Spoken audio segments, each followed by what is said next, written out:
कहते हैं विधि का विधान सर्वोच्च होता है, किंतु कर्म भी तो आवश्यक है। आज हम इसी बात को ध्यान में रखते हुए एक बात बताने जा रहे हैं।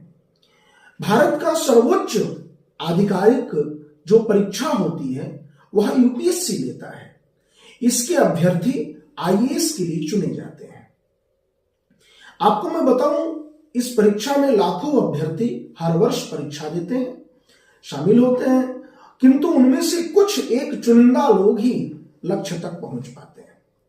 ज्योतिष इस विषय को एक अलग नजरिए से देखता है। 99% लोग तो ये जानते ही नहीं हैं कि उनकी कुंडली उनके आईएएस बनने का फैसला पहले ही कर चुकी होती है। इसमें 5 योग महत्वपूर्ण है, ध्यान रखें।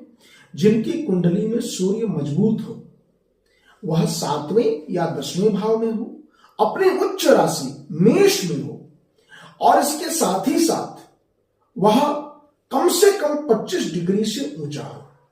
दूसरी बात, बृहस्पति कुंडली में गजकेसरी योग का निर्माण कर रहे हो, 7वें या 10वें भाव से भी उनका किसी न किसी तरह से संबंध हो। तीसरी चीज, कुंडली में 6ठा भाव मजबूत हो, उसमें किसी प्रकार का कोई खराब ग्रह की दृष्टि या स्थिति न हो।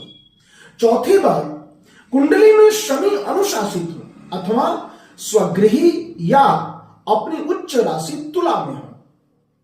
पांचवी बात, उस जातक की कुंडली में दशा महादशा सही समय पर या सही चल रही हो।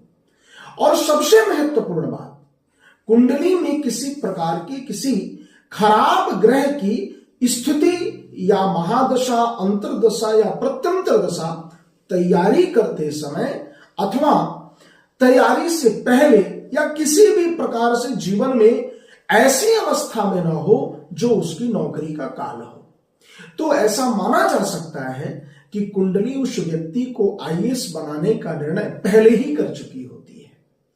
तो हम आप सबसे निवेदन करेंगे, जो भी ये वीडियो देख रहे हैं, कि आप किसी भी प्रकार की सरकारी परीक्षा देने से पहले एक बार यदि ज्योतिष मानते हैं तो अपनी कुंडली अवश्य चेक कर लें, तभी उसके अनुसार से अपने कर्मों की तरफ अच्छे से